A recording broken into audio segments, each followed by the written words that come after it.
Assalamualaikum warahmatullahi wabarakatuh. Jadi kami adalah kelompok 1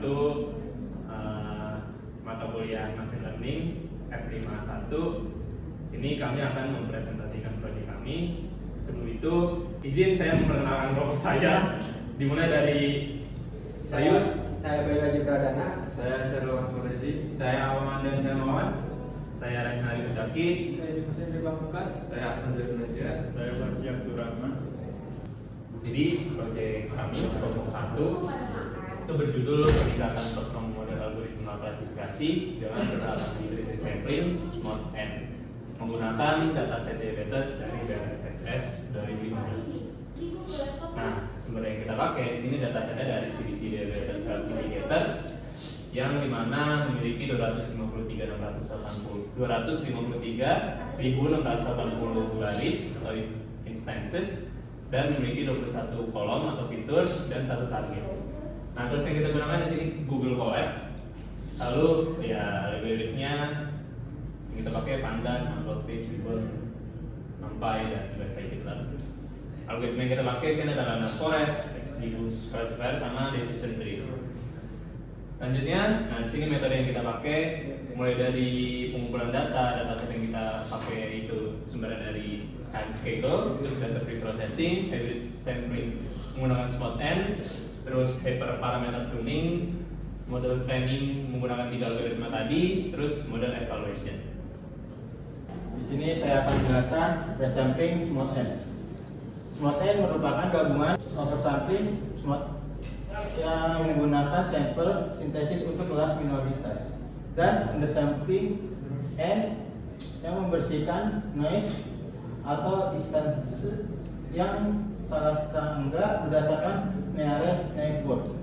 Dengan demikian, Smart N diharapkan tidak hanya menambah data minoritas, tetapi juga mengurangi data yang berpotensi mengganggu batas keputusan klasifikasi.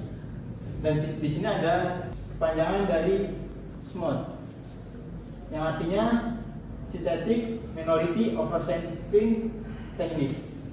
Dan di sini juga ada ya, panjangan kata dari N, Edited Nearest Neighbor. Selanjutnya di sini ada gambar dari yang menggunakan SMOT N sebelum dan sesudah.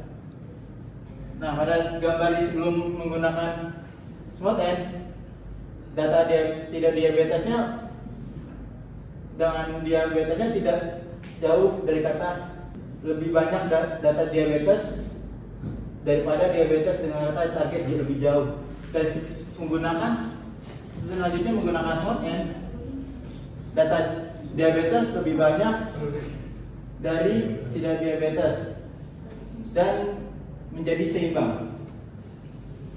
Pada tahap model evaluation, proses menilai seberapa baik model yang telah dilatih berfungsi, khususnya dalam memprediksi data yang belum pernah dilihat sebelumnya, menggunakan matriks tertentu. Fokus utamanya untuk memastikan model mampu generalisasi ke data baru, tidak hanya menghafal data pelatihan, serta mengevaluasi dengan matriks yang tepat untuk tugas yang dihadapi.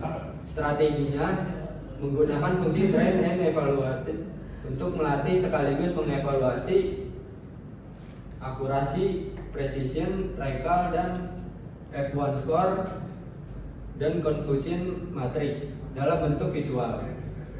Buat memprediksi probabilitasnya untuk mengevaluasi model menggunakan matrix receiver operational curve dan out atau area under curve. Nah, kita menggunakan 5 evaluation matrix, yaitu akurasi, precision, F1 score, confusion matrix, dan ROC dan out. Ini adalah confusion matrix dari baseline model sebelum Smart N. Terlihat true negatif dari semua model di confusion matrix di sini sangat besar dan warnanya paling tebal. Sedangkan true positif lebih kecil, artinya model masih cenderung belajar pada kelas mayoritas tidak diabetes daripada kelas minoritas diabetes. Selanjutnya Lalu ini adalah confusion metric dari model setelah di small n. Terlihat true negatif dan true positifnya seimbang dan sama-sama besar nilainya, serta warnanya sama-sama tebal. Artinya model sudah berhasil mempelajari kedua kelas tersebut. Ini adalah hasil evaluasi model kita.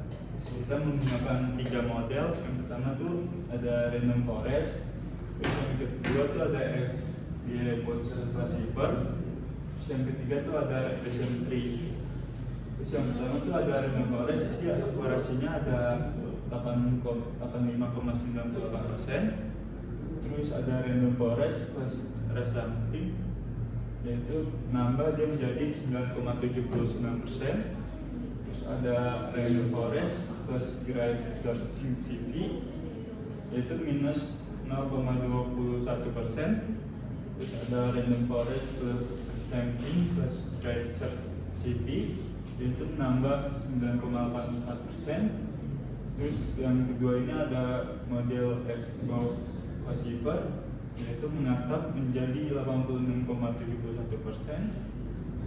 Terus yang kedua XGBoost classifier resampling, yaitu menambah menjadi 8,33%. Terus yang ketiga XGBoost classifier plus grade search CV, yaitu menambah menjadi 0,08%. Terus ada lagi XGBoost classifier plus resampling plus grade search CV, yaitu menambah menjadi 8,89%. Terus ada regression tree plus resampling, yaitu nambah menjadi 12,59%.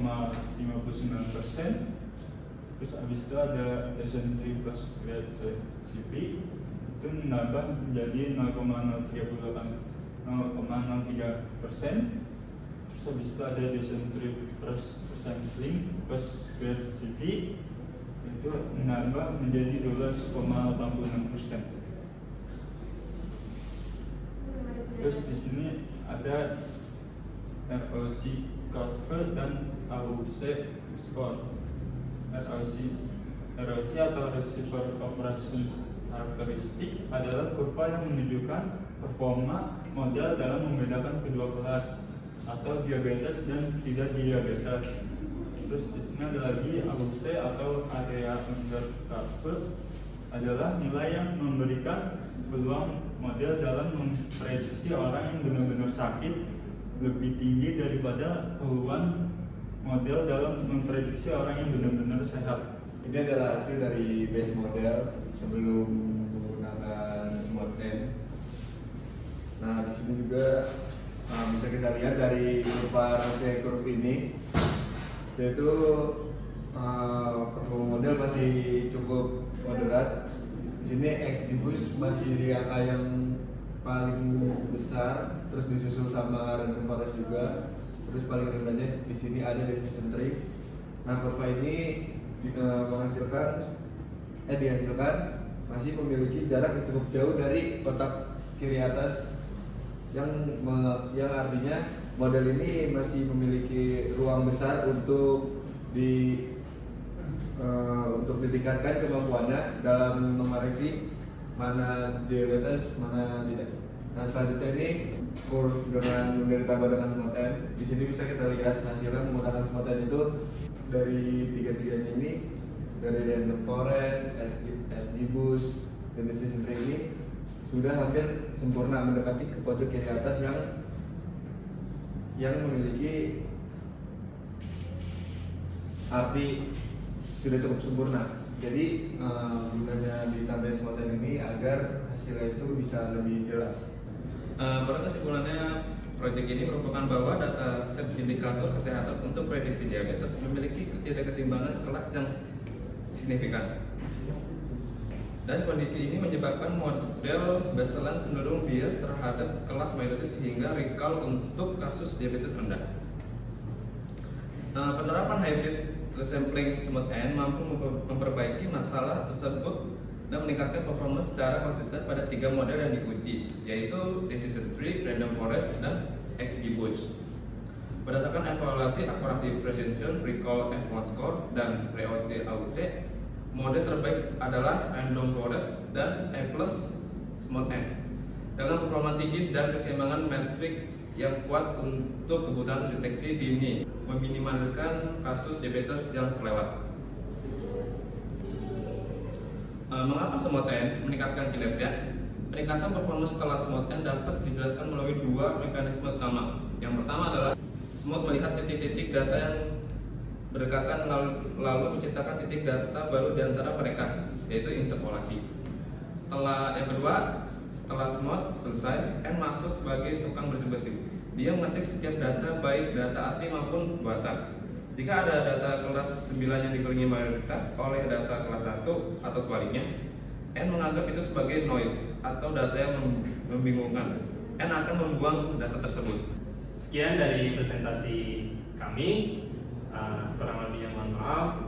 Wassalamualaikum warahmatullahi wabarakatuh.